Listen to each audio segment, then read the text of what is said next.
The federal government has officially released the new Medicare rules for 2027, and buried inside hundreds of pages of technical language are changes that could affect millions of Medicare beneficiaries.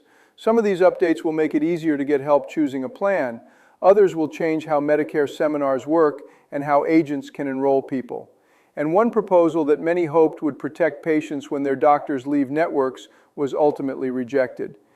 If you're currently on Medicare or turning 65 soon, these changes could directly impact how you choose coverage over the next few years.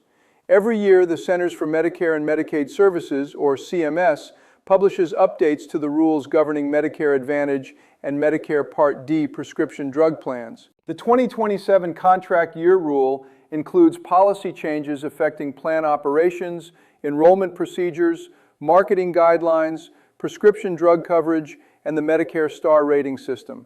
The full rule is hundreds of pages long and highly technical. But within that document are several changes that matter in very practical ways for everyday beneficiaries. Let's start with something that will affect how people interact with Medicare agents.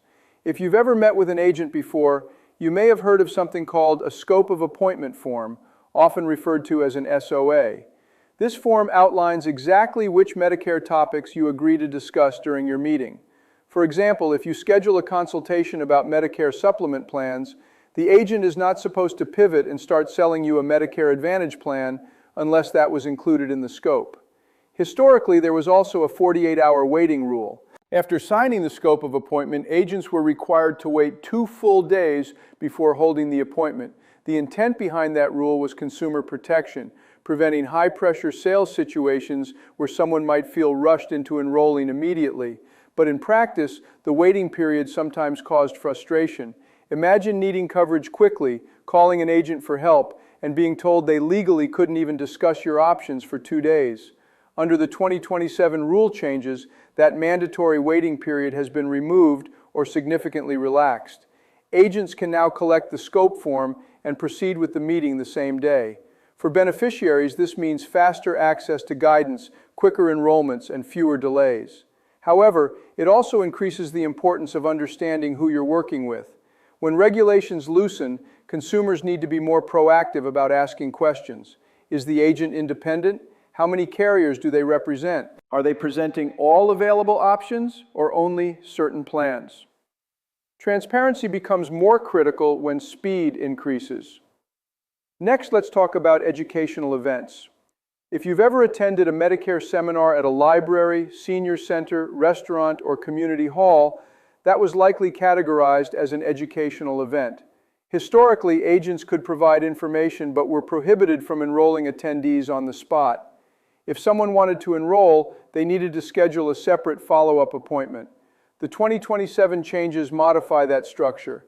In certain circumstances, enrollment may now be allowed following educational events. This adds convenience.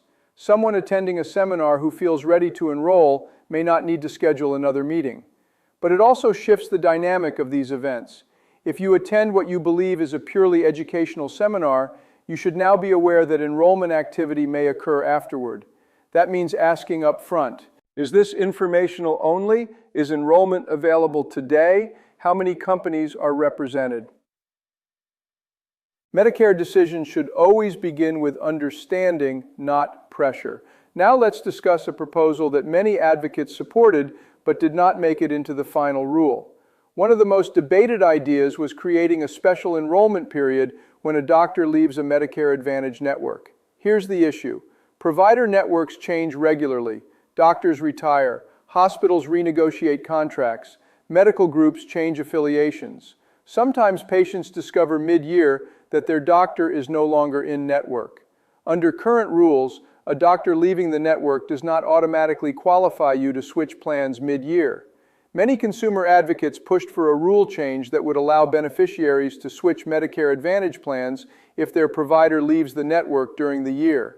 CMS ultimately declined to adopt that proposal. Some critics argued that allowing such flexibility could open the door to abuse. Unscrupulous agents might encourage unnecessary plan changes by exploiting provider network rumors. As of now, if your doctor leaves your Medicare Advantage network mid-year, you may not have the ability to switch plans immediately. That makes annual review during the fall annual enrollment period extremely important. Just because your doctor participates in your plan this year does not guarantee they will next year. Network stability is not permanent. Now let's look at the Medicare star rating system. Medicare Advantage and Part D plans receive ratings between 1 and 5 stars based on various quality measures. These include clinical outcomes, patient satisfaction, medication safety, and access to care. Star ratings influence consumer choice and financial bonuses.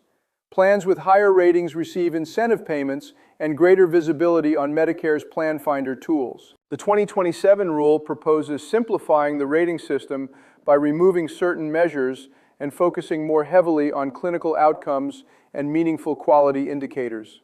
CMS argues this shift will make ratings more reflective of actual patient health results rather than administrative metrics. Why does this matter to beneficiaries? Because plan ratings influence plan performance and marketing. A plan's star rating can affect its funding, stability, and competitiveness. Changes to the rating formula can reshape which plans rise or fall in rankings over time. Next, let's talk about prescription drug coverage, one of the biggest structural changes happening within Medicare. Recent reforms have significantly redesigned Medicare Part D. Historically, Part D included multiple coverage phases: deductible phase, initial coverage phase, coverage gap, often called the donut hole, catastrophic coverage. This structure was complex and confusing for many beneficiaries. Recent reforms are simplifying this system and introducing a true annual out-of-pocket cap for prescription drugs. Under the new structure, once a beneficiary reaches the annual maximum out-of-pocket limit for covered medications, their drug costs essentially stop for the remainder of the year. For individuals who rely on expensive specialty medications, this represents one of the most meaningful financial protections added to Medicare in decades. The 2027 rule continues implementing changes related to manufacturer discounts and cost-sharing responsibilities. Drug manufacturers are required to provide larger discounts once beneficiaries hit certain spending thresholds. This shifts more financial responsibility toward pharmaceutical companies and insurance plans rather than beneficiaries. The goal is modernization and predictability in drug spending. Now we need to discuss Medicaid. While the Medicare program itself is not directly being cut under these rules, Medicaid is facing substantial changes. New proposals introduce work requirements for many adult Medicaid recipients. Individuals may need to work, volunteer, or participate in job training programs for approximately 80 hours per month to maintain eligibility. Additionally, eligibility verification processes will become stricter with more frequent renewals. Even individuals who still qualify may risk losing coverage if paperwork deadlines are missed. Federal Medicaid funding is also being reduced, potentially forcing states to scale back eligibility, limit enrollment, or reduce covered benefits. Why does this matter to Medicare beneficiaries? Because millions of seniors rely on Medicaid alongside Medicare through programs like Medicare savings programs, extra help for prescription drug costs. If Medicaid funding shrinks, those assistance programs could become harder to access. That ripple effect may increase out-of-pocket costs for some low-income seniors, even if Medicare itself remains unchanged. Here's the broader takeaway. Medicare rules evolve every year. These changes often appear in dense federal documents that most beneficiaries never read. Yet those changes directly affect coverage decisions, enrollment timelines, plan stability, prescription costs, and provider access. Some of the 2027 updates improve convenience and streamline processes. Others reduce regulatory burdens on plans and agents. And some proposed consumer protections were ultimately not adopted. If you are on Medicare or approaching age 65, staying informed is critical. Review your coverage annually. Verify your provider network every year. Understand how Part D reforms affect your medication costs. Ask clear questions at seminars. Confirm whether enrollment is happening immediately. Know whether your agent represents multiple carriers or just one. Healthcare decisions are too important to leave to assumptions. Rules change quietly.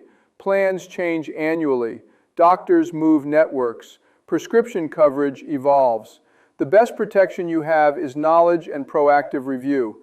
Understanding these updates now prepares you for smarter decisions in 2027 and beyond.